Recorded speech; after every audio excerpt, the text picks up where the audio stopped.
Two guys and a gal talking about movies. Two guys and a gal talking about movies. Two guys and a gal, they're talking about movies. And you know they are really groovy. Two guys and a gal talking about movies. Two guys and a gal talking about movies. Two guys and a gal, they're talking about movies. And we know they are really groovy. Hello, everybody, and welcome to another edition of Two Guys and a Gal talking about movies. I am your gal, Renee or Ray, or however you know me. And tonight we will be doing musical biopics or biopics, however you pronounce it. From the gritty streets of New York to the vibrant clubs of New Orleans or New Orleans, however you pronounce that, the tales of America's musical legends have long captivated our hearts and imaginations. Through the lens of biopics, we witness the struggles, triumphs, and artistic genius of those who shaped the nation's musical landscape. With each powerful performance and soul-stirring melody, these films remind us that the human spirit can overcome any obstacle and that music is the universal language that connects us all. And we think that our lists are going to be very diverse tonight. So let's get into it with Manny, an amazing musician, Zamora, and Rory, an amazing singer, Penland. There you go. And Manny is also a singer, but musician connotes all the things. My list is all singers. There was just too many good movies. So I had to go look, you got to get rid of something. And so I had Amadeus picked out. I had, the Glenn Miller story picked out. And I said, get rid of the musicians, just go for the singers. So I say biopics, and I think that's wrong, but I've heard somebody else say it that way. So that's why I say it that way. Apparently, because I Googled it right before the show, because we all disagreed, or there was just too many options. So Google is saying to say biopic, but if you go to Reddit, you see all these people saying that we do it both ways. So however somebody wants to roll, we support you fully. You say biopics, I say biopics, you say Let's call the whole thing. Thing. Exactly. I think beneath our names, we should have the pronunciation that we prefer. Our preferred pronunciations. There you go. Yeah, let's open up that can of worms. Yeah, no, we're not. No, we're not. We're not going to do that. But I didn't know how to pronounce it at all. And we have the Rory Penland trademark, popcorn, because we can't do the show without it. The show started late because of me, because I had to drive home from my Kissimmee property, and I was running late, and I had to pop popcorn because Renee does not like it when I don't go with popcorn. I am all here for the popcorn popping. Yeah, she gets very upset. I get very aggressive when I get feral. After 4, so that's right. You don't want to see me angry, as Hulk would say. But anyways, yep. This is a great topic, and so Manny, I applaud you again. Fantastic. I'm She-Hulk. Yes. She-Hulk. Yeah. So this is exciting, and of course, there's so much to choose from. Oh my gosh, a lot. Yeah, like we said, this list was tough, and I've seen a lot of these movies. I've seen most of them, so it was really tough for me to make the top 5. And then, I think I've got like 7 honorable mentions, and we've got 2 spoofs, and we got a dishonorable mention or 2. So, yeah, we got a lot to talk about. Yeah, we do. But before we begin, and I don't want to bring down the frivolity here, but as a non-practicing Catholic, I do have to acknowledge the passing of the pontiff of Pope Francis today. He passed early this morning. And so, my heart goes out to all the Catholics and all the non-Catholics out there. I didn't even...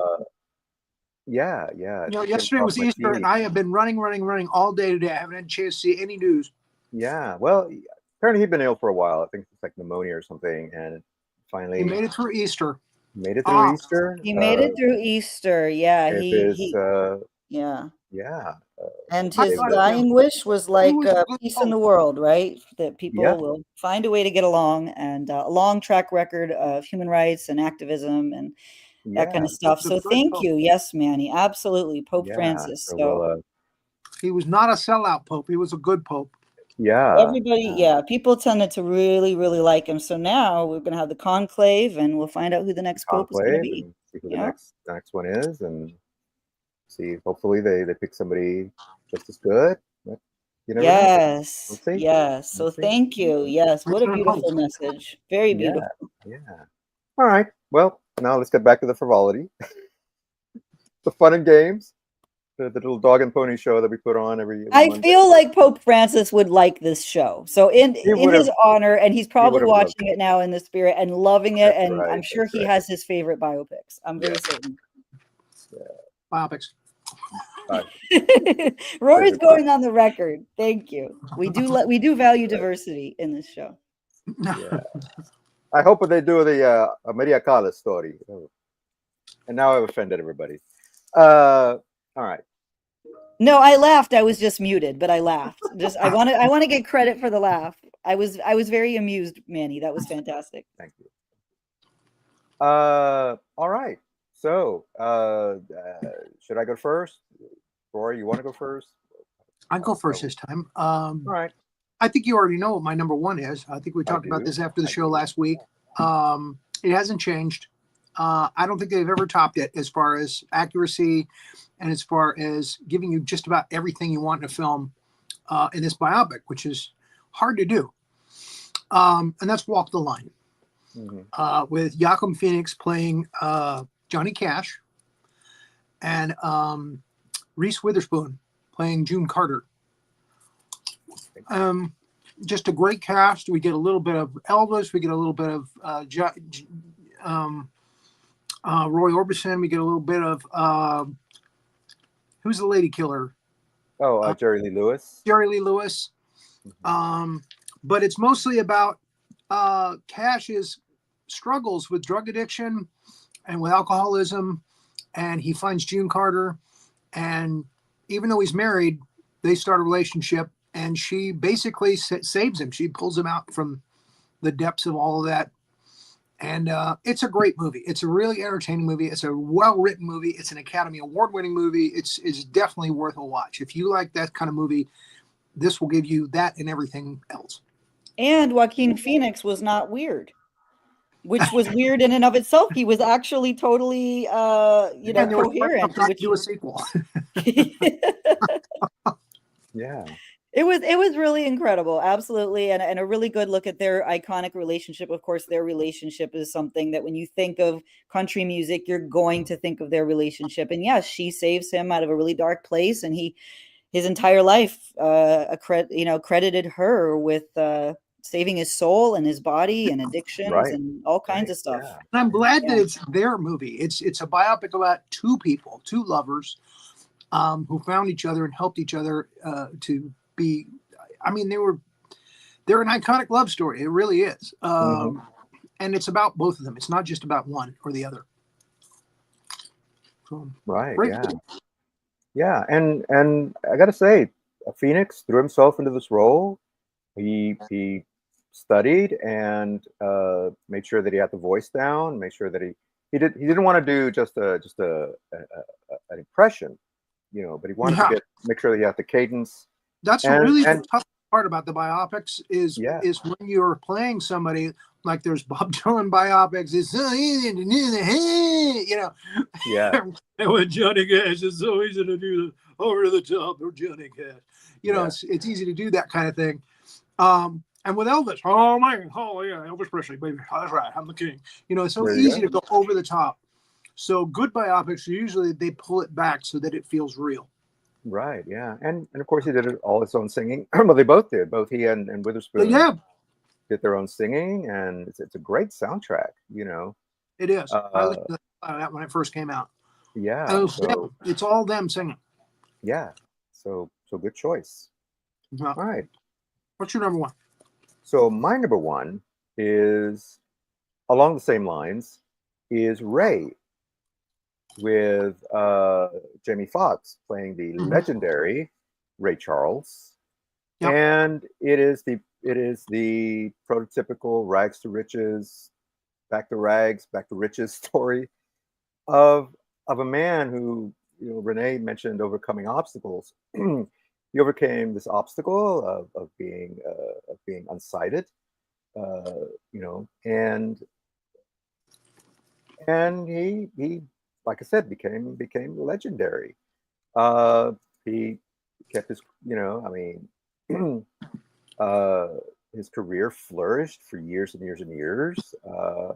You know, but I like when the movies don't shy away from some of the darker aspects. You know, like, you know, Cash's drug abuse. Ray had a similar problems. You know, Right. he was a womanizer. All of these things. You know, but all that said, you know, it showed that these are human beings. These are flawed men and women who have achieved, who have a talent, and who use that talent and achieve fame and fortune and all that stuff, but still had their human foibles, and we get to see that played out on screen. And just like I mentioned with Joaquin Phoenix, Jamie Foxx, who was probably better known for comedies and things like that, you know, in Living Right. Color and all those. This was the This role is that, yeah, made him jump from, he jumped into dramatic acting with this one. Yeah. exactly, yeah, and knocked that out of the park as far as I'm concerned. Yeah. He also he had the voice, and again, not just an imitation, but you know, he embodied Charles for me, and so yeah, it's a terrific movie. So Yeah. you know, Yes. this I feel the same way about this movie, like you know, you feel about Walk the Line. So yeah, Well, when you consider what he overcame, as far as he succeeded, even though he was fighting, you know, being a black performer at the time, hmm which was, you know, in the 50s and 60s and right, yeah, 60s. yeah, And he was, you know, battling being blind, yeah, you yeah. know, and living, and the drug addiction, you know, which is why he, you know, had the strange moves that he had when he's at the piano. And they even point that out in a couple of scenes in the film. Oh, come Right, on, look at him! Look how he moves at the piano. Hey, don't you know where that is? You know, yeah, yeah, overcame all of that. And again, all the problems that he had with his womanizing and what that caused for him, and you know, all the hmm lawsuits, etc., and you know, divorces and things. So right, yeah, yeah, he overcame an incredible amount of hurdles uh, hmm to get to be who he was. right, yeah. So anyway, yeah, very inspirational, just and very dramatic. Uh, so right. So what was your number two? My number two, I had to scratch out something, and I put this one in because I rewatched it yesterday, and I was like, man, this is just really good. And that's Elvis, 2022. Okay. The John Carpenter's 1979 version with um, Kurt Russell. Kurt Russell was good, but um, it felt like a TV movie, which is what It it was was. it was a TV movie. Yeah, Yeah, yeah, it was a TV exactly. movie, and it felt like it, and Yeah, just didn't seem. It just wasn't on the grandiose scale that you expect for Elvis Presley. right. And I mean, no disrespect to John Carpenter, who's a great director. No disrespect to Kurt Russell, who's, you know, an awesome actor. And you could tell he was enjoying playing Elvis. But oh my God, this Austin Butler, this kid is the embodiment of Elvis Presley. I mean, he was, and without overdoing it again too. I mean, it was very important that you don't go over the top, baby. You know, you're playing a king, but you don't go over the top, man. And thrown in there, we have Richard Roxburgh as Elvis's father, one of my favorite British actors, um, character actors, and Tom Hanks as Colonel Tom Parker. And really, it's a story about his relationship with Tom Parker, and Hmm. how Colonel Parker really abused him and took money from him. And it's based on a book about that, about how Colonel Parker really took advantage of him all through his life. Hmm. He made him who he was. There's no doubt about it. But he took so much more than he was entitled to. And again, he made Elvis, he's kind of in an offhand way responsible for Elvis's death. You know, he got him on the drugs and stuff to keep him performing. hmm So it's a powerful movie. The direction isn't the best because it's a new guy, and he toots his horn. Toots thou horn a little too much. His name's all glittery like Elvis in the credits and stuff. But yeah, luckily he was smart enough to get a really good cast to do the movie, and the script was really good, and he was able to put it forward. And again, you feel it's big, it's big time show Elvis, yeah. So you get a feeling it's real. Cool. Yeah. Well, I hate to admit this, I didn't see it. I was going to rewatch it, or not rewatch it, but actually watch it, but it kind of ran out of time, and so, but Understood. yeah, and now I'm sorry I didn't. And also Baz Luhrmann, he's an Australian director, and he's done several films. One of my favorites, one called Strictly Ballroom. Okay. That's really good. But yeah. So it's not a new director. I just never heard of him. Oh, yeah. I mean, that's the thing. He doesn't do a lot of movies. Like, he'll go years between films, you know. Wow. So he's not very prolific. So that's probably why you never heard of him. Like Dario Argento. I'm sorry? I gotta wait 2 or 3 years before I do another movie. Maybe 5 years. Yeah, yeah. So now I offended everybody. No, but yeah. Well, it sounds like a great movie. So now I'm gonna have to watch it. Now I have no excuse not to see it. Performance is just as masterful as you would expect. I mean, here's a guy that played Sully, a guy that played Disney. He's played Mr. Rogers. I mean, he can totally do it. Yeah, yeah. And he pulls this one off as well. He's under a lot of makeup, but he did it. Yeah. Cool. So awesome. That's my number 2. Okay. My number 3 was Ray, so we don't have to talk about that again. Okay. I totally agree with you on everything you said. All but what's your number 2? So my number 2 is The Doors. Oliver Stone's telling of the life of Jim Morrison. And I didn't pick this just because Val Kilmer has passed away here recently. Yeah. This has always been one of my favorite films. And in typical Oliver Stone fashion, yes, he played fast and loose with the facts and with the time and all that, which a lot of them do sometimes. But what makes this film just so special is Kilmer. Kilmer, again, another embodiment of this character, or not character, but of this person. Just a great performance from him. Also great performances from the other actors playing his the members of the other members of the band, Kyle MacLachlan, and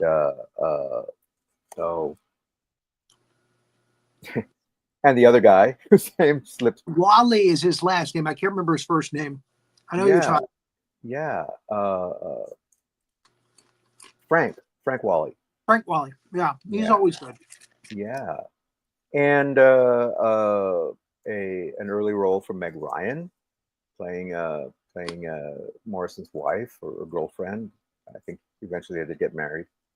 So yeah, just really just a great look into that period of time, and that, you know, The Doors is one of those bands like the Beatles before them and other bands, the Stones. They created such an original sound that they changed the music scape. You know, there's always that one band that comes around that just changes everything, and The Doors certainly was one of those. And in fact, they're often called the grandfathers or the godfathers of progressive rock or prog rock, you know, leading to bands like Pink Floyd and Emerson, Lake and Palmer and things like that. But anyway, but yeah, I just think, you know, and again, it's cemented by Val Kilmer's performance as the Lizard King, as Jimmy, Jim Morrison rather. I was thinking Jimi Hendrix there, of Jim Morrison. So yeah, so that's my number 2. So here's my apology for not having seen it. Okay. I think I saw some of it when it first came out in the theaters. I was working at theater, I think, at the time when it came out, and it just wasn't for me at the time. So I just haven't. Over the years I haven't watched it. I got it ready for this show, and then for some reason I glossed over it, didn't see it. So I apologize. No problem. I mean, So that happened to me with Elvis. So, and I gotta tell you, speaking of theaters, I gotta tell you a funny story. ironically, it's our number 2s. Yeah, I went to see it with a buddy of mine. And so we were watching this movie, and after the movie we came out, we were coming out, and this usher, this teenage kid at the time, he hears us talking and he stops us and says, "Wow, was that really what it was like back then? With it, all the sex and the drugs and the music and all that?" And we were No, like, we were "Oh, kids. Get away yeah, from us. no, we were, we weren't even that old, but I guess we looked older." And so Leave me of course, alone. I played at the hills. Like, oh man, it was better, dude. You should have, yo, man, you would have loved it. Oh yeah, girls just coming out of the woodwork, drugs. Yeah, it's fantastic. Acid, It's just man. like that. It's the ecstasy, The kid was like, so. Anyway, I thought it was funny. It was. Yeah, they just don't understand. We really weren't that old. But anyway, I've had similar things happen to me.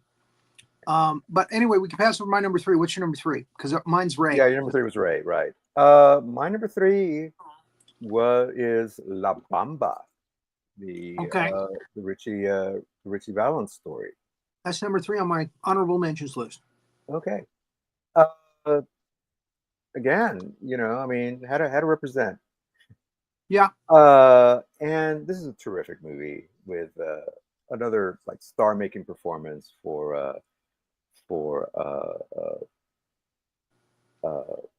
it was Lou Diamond Phillips. Lou Diamond Phillips, role. thank you. Yeah. His breakout role. I mean, Nobody knew who he was until that movie came out. No, I mean, he'd done a few things. He did a guest shot on Miami Vice and a lot of TV work. But then this comes along. And stage. And some stage work. But yeah, nobody really knew who he was until La Bamba, That was the breakout role, yeah. Yeah, him and Isai Morales and Elizabeth Soto. I mean, it's just a great cast. And Isaiah Morales, I remember, was the best thing about that film for me. Yeah. He was. I felt Marshall Crenshaw wasn't a good choice for Buddy Holly. Yeah. They didn't do anything with the bopper. He just comes out and says something to him while he's on the telephone. And I was really upset about that because I'm a huge bopper fan. Yeah. So at least in the Buddy Holly story, they had Gaylord Sartain do the bopper, although he was too old, but they had Gaylord Sartain do the bopper and they did a little Chantilly lace in the concert on the last night. Yeah. I hate the fact they changed the story to serve the La Bamba movie. Yeah. It was Willie Nelson who was supposed to get on that plane. And he didn't switch with Richie Valens. He switched with the bopper because the bopper was sick.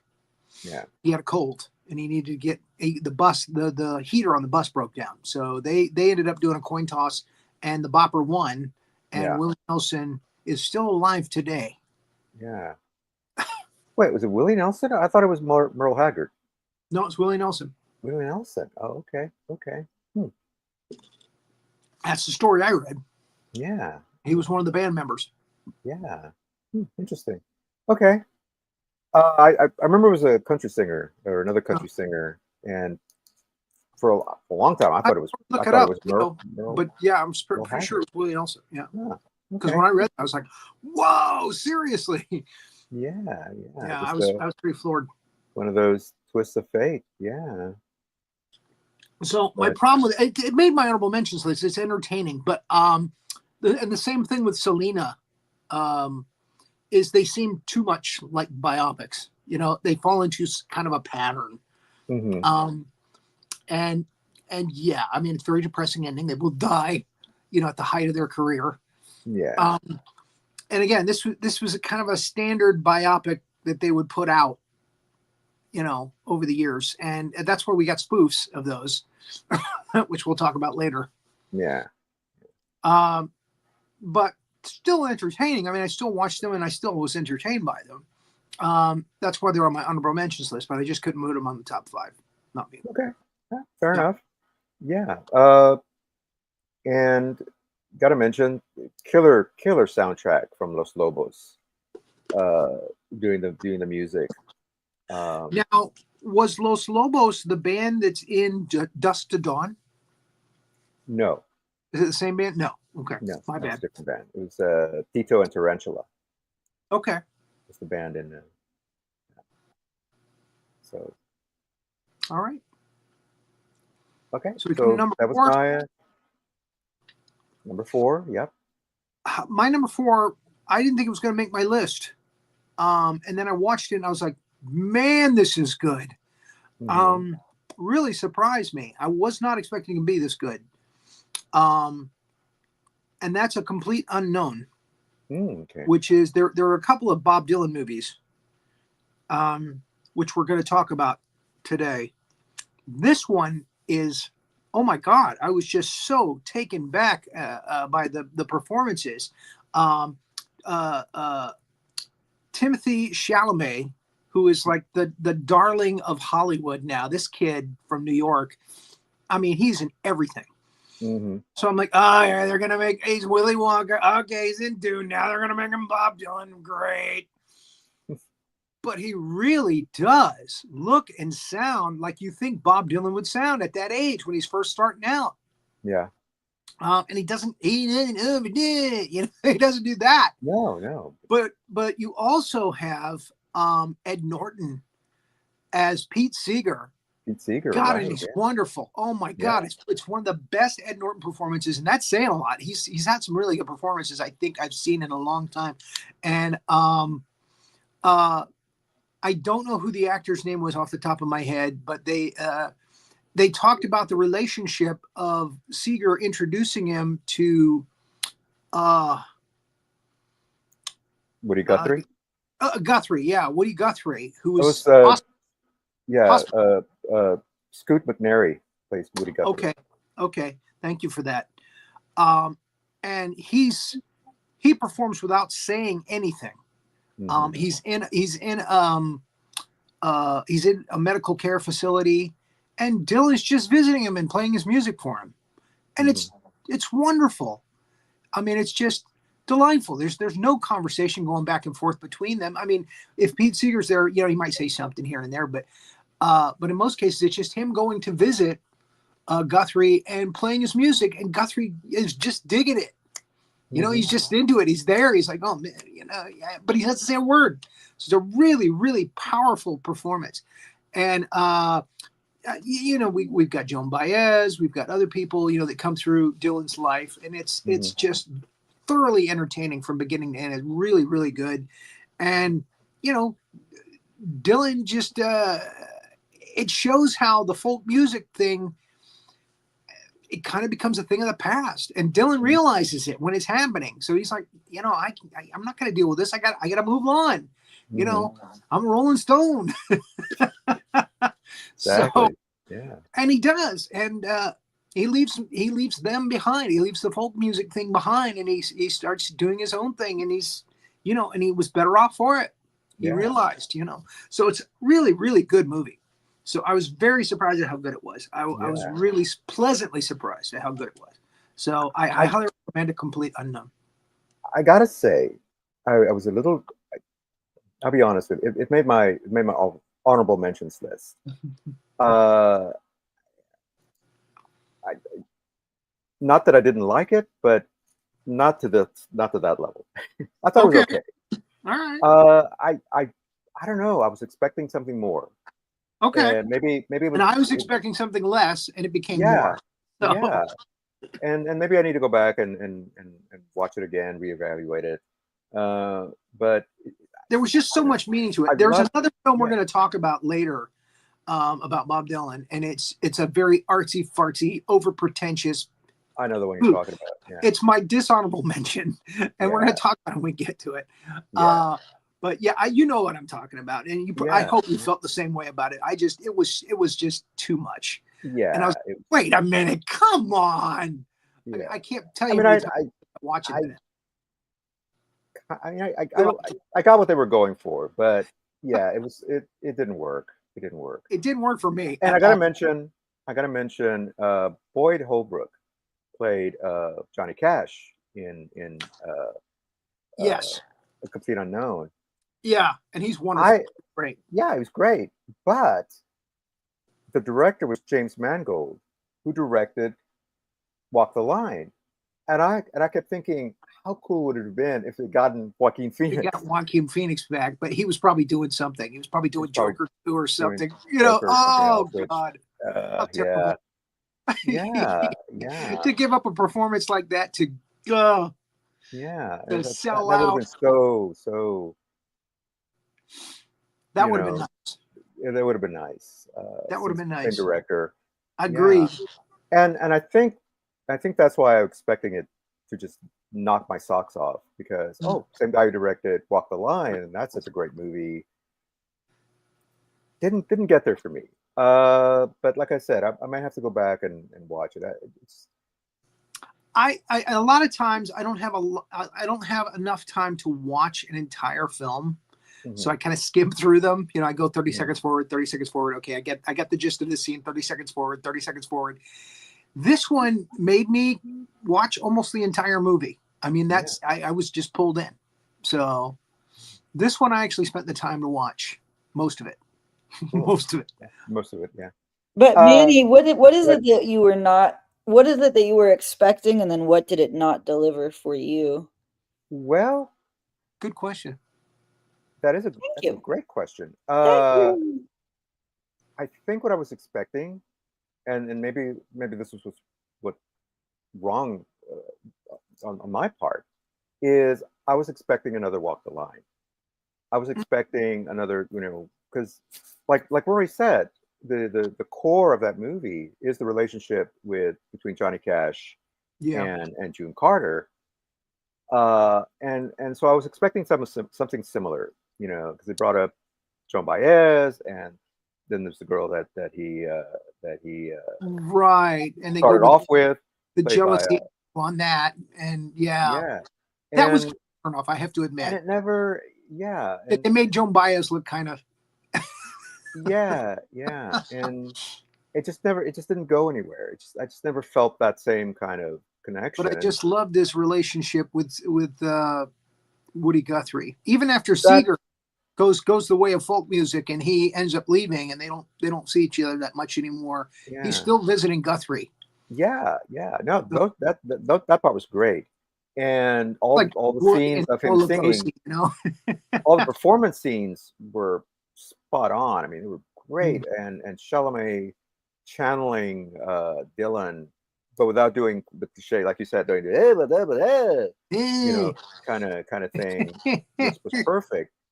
I just felt like the relationships, and I think other than the one with music. exactly, it it just it just never rose above a certain level. It just felt like it kind of stayed at a level that it like I don't know. And like I said, I may need to go back and watch it again and see if maybe. And I think that's what it was. I think it was filtering it too much through the lens of everything that I loved about Walk the Line, and I expected the same sort of thing, same director, but he delivered something different. So, like I said, I'll have to go back and watch it again. So Walk the Line is on your top 5 list. Walk the Line. In fact, it's No, my number 5. Yeah. number 5. Okay. Oh no. It's my number 4. Number That's my 4. number 4. Walk the Line is my number 4 movie. All Yeah. right. And for all the reasons that you talked about that made it Yeah. your number 1. Uh, and again, the relationship between Johnny Cash and June Carter, uh, his battles with drug addiction, battles with alcohol, and his sort of comeback with the Folsom Prison concert. you know, where he sort of triumphs, and really that concert where he performed inside the prison for those prisoners. Oh, and I mean, I've got the original album, uh, and then I got it on CD, and and I like the soundtrack as well. I think I mentioned that. Hmm. Terrific soundtrack of them recreating those songs. Yes. But nothing beats the original. Nothing beats the original. Listening to actually to Johnny Cash and June Carter as well. Hmm. And I even have his later album, you know, right before he passed, you know, and you know where he has like Hurt and all those other. I hurt myself today. Yeah. Oh, yeah. And yeah. I mean, the voice pretty much gone, but still haunting us all get out. So anyway, so Walk the Line is my number 4. Interesting. Very cool. All right. My number 5 is What's Love Got to Do with It? Tina Turner, Ike Turner, Angela Bassett, Lawrence Fishburne. Mm-hmm. Fantastic performances. It does seem a little biopic, you know, so that's why it's number 5 on the list. It does seem a little formulaic, as biopics, you know, do. But just really, really good performances. It's got a solid rating, you know, all the way across the board from fans, and again, it's riveting, you know, especially Lawrence Fishburne as Ike. Oh yeah. So yeah, that's my number 5. Cool. Yeah. Well, that one made my honorable mentions as well. It's probably one of my top ones. My number 5, really only because I'm a fan of this band and this performer, Bohemian Rhapsody. Okay. Story of Queen and Freddie Mercury. Remy Malek playing Freddie Mercury. Stand up, great performance. The recreation of the Live Aid concert toward the end of the movie. Spot on. I mean, I've seen the clips on YouTube where they compare the two, the movie scenes and the actual concert. And I don't even remember who directed this movie, but man, they made sure that it was spot on. His band actually were like consultants on the film, so they made sure that everything was. I'll be honest with you. I'm just amazed right now. I had it on my top 5 list, and I thought I bumped it down to my honorable mention list, but I don't see it here. So it was going to be on my honor. It was on my honorable mention list. I just didn't give that list to Renee. It did make the list that went to Renee. Okay. So. Yeah. And yeah, it's just terrific. But yeah, Rami Malek is wonderful in it. The little scene that they have with Michael Myers playing the producer that tells him that Bohemian Rhapsody is just shite and he doesn't like it and he doesn't think it's going to sell, and it turns out to be, you know, this huge, humongous, you know, gold hit that, you know, is their defining song for the rest of their career. Yeah. I love that. Yeah. I was like, that's Mike Myers. That's Mike Myers under a lot of makeup, but a lot of makeup. Yeah. He was sort of a composite of various. He did the same thing in Inglourious Bastards. They put him under a lot of makeup, but he plays a little character there. Yeah. In the Churchill scene. Yeah. And Churchill is played Rod Taylor. Rod Taylor, right. It was one of his last roles. Right. Anyway, we digress. But yeah, Bohemian Rhapsody is definitely a fun watch. It was, and again, like I said, the choices here, I mean, it could have been any movie, really. Yeah. Because I kept going back and forth between that one and Rocket Man with Elton John. That's another one that it was fun to watch. I enjoyed it, and I'm seeing it didn't make my honorable mention list here, and it should be. It should be on the honorable mention list. Yeah, with Taron Egerton. Yeah. Yeah, and I love that they did it not just as a biopic or biopic, but it's a musical. I mean, it is a full-blown musical as well. And talk about Bohemian Rhapsody. No, Rocket Man.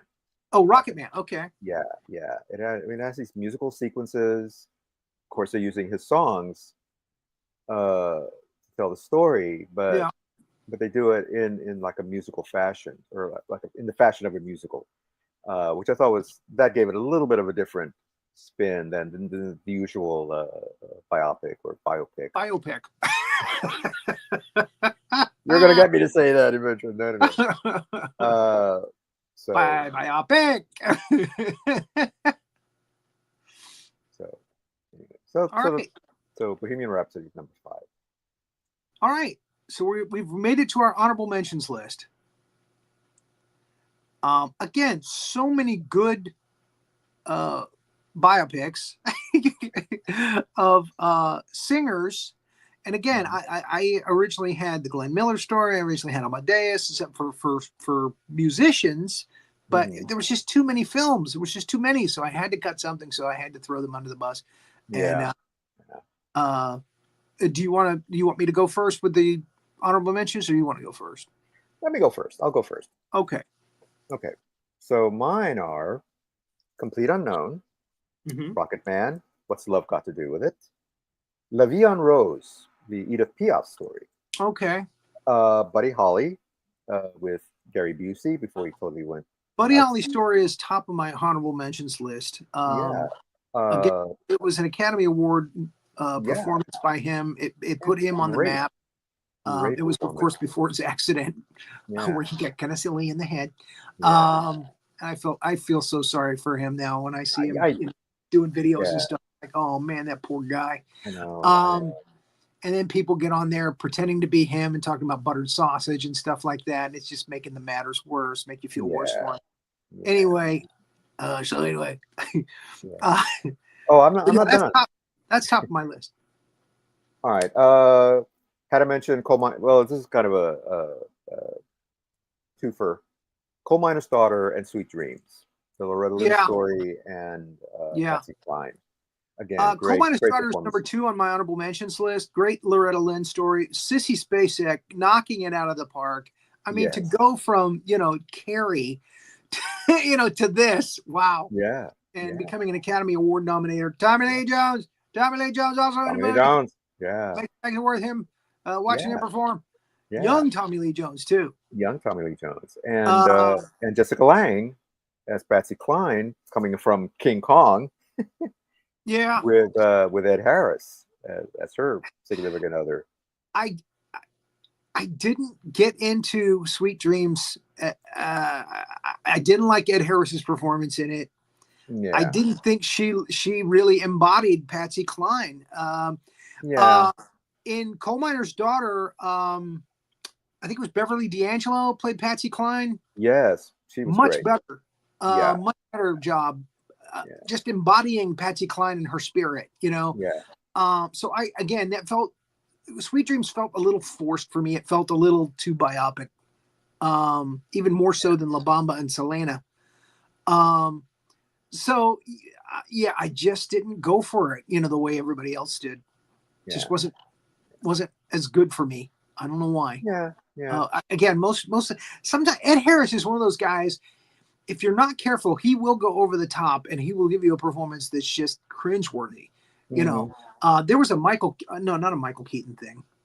I think it was a Sean Connery movie where he played a serial killer, and he was so over the top it was annoying. It was just not good. It was just annoying.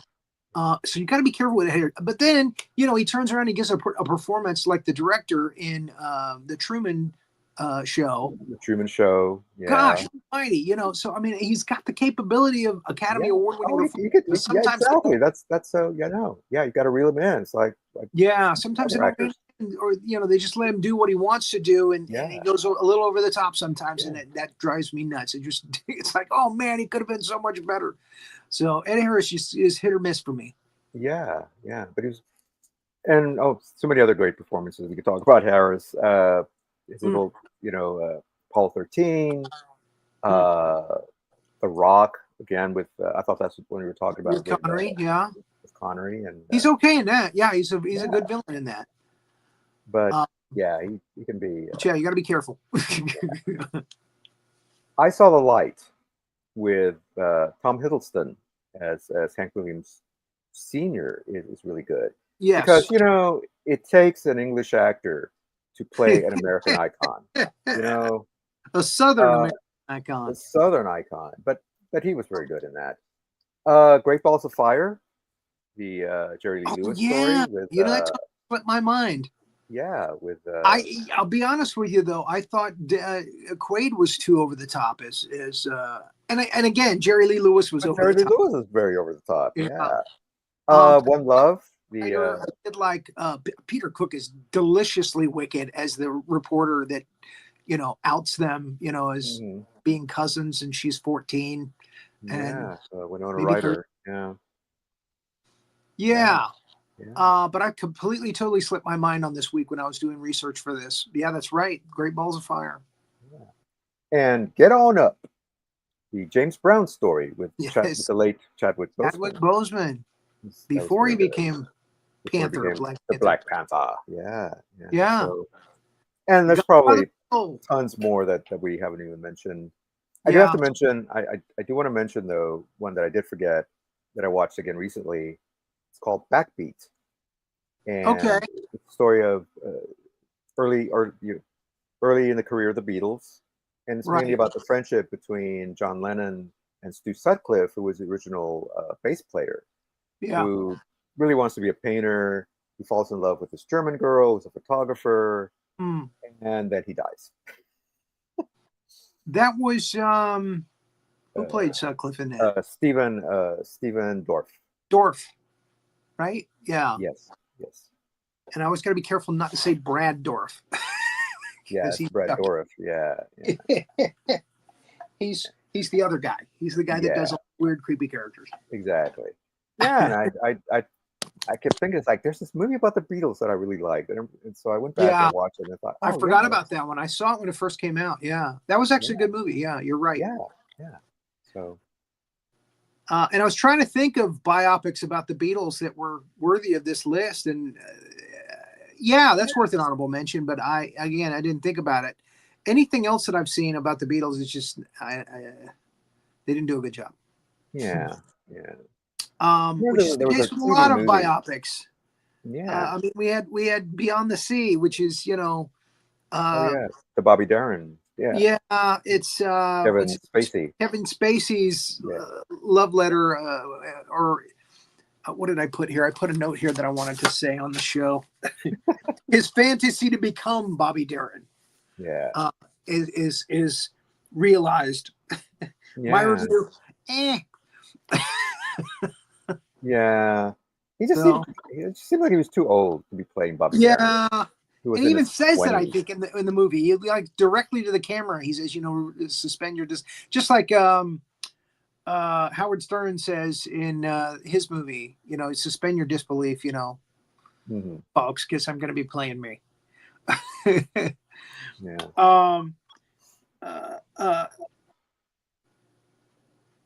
The only one we didn't mention on my honorable mention list was Love and Mercy. Which was kind of artsy fartsy, but it was well done. And that's Paul Dano as young Brian Wilson of the Beach Boys, and John Cusack as older Brian Wilson, and him dealing with this nut job psycho analyst who keeps him over medicated, and he's just he's a mess. And he falls in love with this girl played by the delicious Elizabeth Banks. And she saves him from this doctor played by Paul Giamatti. And man, the doctor's insane. And they get Brian Wilson on the right meds, and he's fine. He's great. He comes back, and he makes a huge comeback, and he's successful again, and he's much better off. So that's a good movie. Another one that just came to my mind during the show that I didn't mention was Dead Man's Curve, which was about Jan and Dean. Yeah. And that was a TV movie. That was a TV movie. That was really good. Yeah. I remember. Yeah. So, and that was Richard Hatch and Willard. I can't remember his name now off the top of my head. Yeah. I know what I'm talking about. The guy that played Willard early on in the 70s. That was like a Yeah. late 70s TV biopic. Yeah. Um, Oh, there were several, and yeah, the Hank Williams story with Thomas. What was his name? John Boy. Hank Hank Williams Williams Jr. Jr. story. Yeah. story. Yeah. Uh, uh, Family Tradition, I think it was called. Richard Thomas. Richard Thomas. Thank you. Yeah. Yeah. I know you have a couple of dishonorable mentions. I have one of my own. So what are yours? There was a Hank Williams story called The Last Ride that I watched. With the kid that played the guy that played Elliot in E.T. He's all grown up. I want to say Henry Thomas, maybe. Henry Thomas. Yeah. Yeah. That was just kind of meh. Yeah. It's more about his driver than it was about him and his alcoholism. You know, Yeah. He's in the back seat the whole time. You know. Yeah. It was okay. It was okay. Yeah. I kind of forgot about it, and then I remembered it, and then I forgot it about it again. Yeah. Because I've only ever seen it once. Because it was like, okay. So the dishonorable mention that I wanted to mention was I'm Not There, which has Christian Bale playing Bob Dylan. It has, let's see who else plays him. Kate Blanchett yeah. playing Bob Dylan. Heath Ledger playing Bob Dylan. Ben Whishaw, Q from the James Bond films, playing Bob Dylan. And a young black boy playing Bob Dylan. And they have these different vignettes of Bob Dylan in different points in his life, and they have these different actors playing him in different points in his life. And it was just a mess to me. Mm-hmm. I just couldn't follow along. I was just like, why? Why would you do this? You know, why just do? I know they had their reasons, but I didn't go for it. That's for sure. I just didn't like it. I thought it was over the top, pretentious. You know, I'm going to create a piece of art, kind of, over the. It's too much. It's just too much. Yeah. You took too much liberty. I have to admit, though, the best one in the movie to play Bob Dylan was Kate Blanchett. That's what I've always heard, that she was, She looked like him. She sounded like him. She was good. Yeah. Heath Ledger, great actor, but yeah. You know what I called this one? I nicknamed this one Dr. Parnassus Does Bob Dylan. Because it made no sense. It's like, did Heath Ledger die before the end of this one, and then they had to call Kate Blanchett and all these other people to play? Yeah. No, that was the plan all along. Oh, yeah. So yeah, it was not my cup of tea at all. I just couldn't stand it. I skimmed through it. I just couldn't stand it. Spoofs. We have a couple of great spoofs. This is Spinal Tap. Oh, sorry. Wait. No, let me. I have one of my own. I have a dishonorable mention of my own. Oh, okay. This was a TV movie. All right. But still, that's no excuse, because there's been some really good ones. It's Take Me Home, the John Denver story, with Chad Lowe playing John Denver. Wow, I've never even heard of that one. I stumbled across it on Prime. Chad Lowe, and he looked, he had the round glasses. Yeah, I could. But you mentioned, or you talked about, biopics feeling like a biopic, like, going through all the cliches, and that's what this one was to me. This one was the epitome of that. It was just so surface, so it was terrible. It was detects a large biopic. Yeah. Low budget. It's like, oh man. Yeah, it was. I gotta look that one up just to see what a train wreck it is. Yeah. Take Me Home, is that what it's called? Take Me Home. Yeah, I'm the John Denver story. Yeah, that's funny. Yeah, I gotta see how it is. Yeah, but you need to see Elvis 2022. Yeah. It seems like it came out yesterday, but it was 2022. It was 3 years ago. I was thinking that's like, didn't it come out last year? I was like 6 months ago, right? No, 3 years. Went by so fast. Really good. Tom Hanks, wonderful. Austin Butler, good almighty. He nails it. Kicks it. It just knocks it right out of the park. Okay, are we ready for spoofs? Hit me with your spoofs. Okay, this is Spinal Tap. Is a great spoof, a mockumentary biopic of a band that wasn't a band when the movie came out, but now they are. These guys get together from time to time and they play.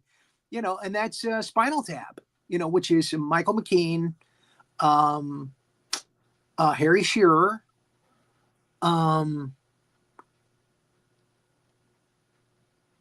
who played Nigel in that? Oh, is it Christopher Guest? Christopher Guest. Yeah. And then they always have somebody, they switch out like the drummer, and the drummer always dies. So He just exploded on Switch. well, he spontaneously combusted, doesn't happen a lot, but seems to happen to us. This one goes to 11. Yeah, when Rob, when Reiner is interviewing them and they're talking about all the different drummers that died. Yeah. He choked on his vomit. Of course, it was somebody else's vomit, but you can't dust a vomit, can you? Yes, wonderful movie. If you haven't seen This Is Spinal Tap, treat yourself. And the cameos, oh my God!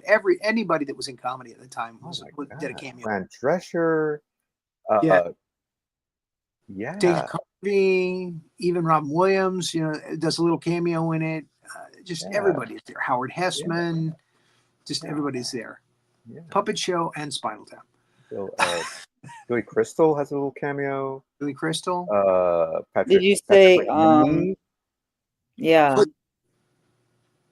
What was that? You said, Paul Schaefer. You said Paul Schaefer, right? Yeah. Oh, Paul Schaefer, right? Yeah. Everybody. Oh my gosh. Everybody. When I watch Spinal Tap, it's more realistic in terms of like tropes and feeling and stereotypes than real documentaries. Some of the biopics it's just like, every one of the stereotypes is in there. Is like, the drummer dies, or the fight that happens because someone gets a girlfriend, and just all of that, and it's just, it resonates. But to me, like, it's in the same ilk as Monkey's Head, Blues Brothers movie, where it's blurring lines, because then these bands do go on tour actually in real life. It's really interesting. I always liked that, where it's like it's partially fake, partially real, and just really, really great, but also very quotable. So like any musician is going to be quoting from Spinal Tap all day long. Well, these are real musicians. That's their their go-to quote movie. Yeah. Oh yeah, so good. Go to 11. Yeah, go to. Well, why don't you make 10 louder, and that'll be the loudest one. It goes to 11. These go to 11. It's like it does not compute at all. Yeah. So good. Yeah. So what's your other spoof? And I think I know what it is. Oh, it's Walk Hard, the Dewey Cox story. With Wreck-It Ralph. John C. Reilly, yes. He's doing Dewey Cox. And again, they make fun of all of the stuff that you see in the biopics, all the childhood tragedies, the drugs. And Tim Meadows is so fantastic. He really is. There's a reason why he was on Saturday Night Live as long as he was. He was on for like 18 years, I think. Yeah. He's just a really funny guy, with really funny comedy instincts. And I know they just let him improvise a lot of what he did in that film. And it's really, really funny. And of course, the different looks, the different ages as you go through the film. And he looks terrible at the end of the film. And he's like, don't do this drug now, Dewey. It's not good for you. Don't do this marijuana now. It's not good for you. Just really funny stuff. The father that disapproves, of the music career. It's just wonderful. Yeah. So if you haven't seen Walk Hard, the Dewey Cox story, it's a very funny spoof. Oh my God! Just for the scene where he meets the Beatles, and who they got to play the Beatles? Jack Black as McCartney. Is it McCartney? Yeah, McCartney. Oh my God!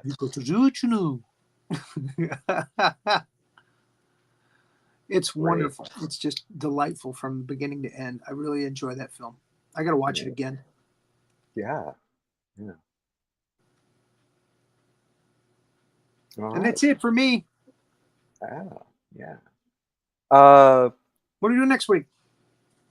Next week, we're going to talk about a terrific actor uh, who has done all sorts of different kinds of films.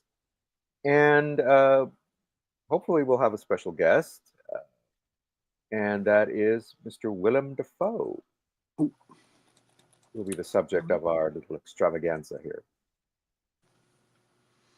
The worm is definitely turned for you now.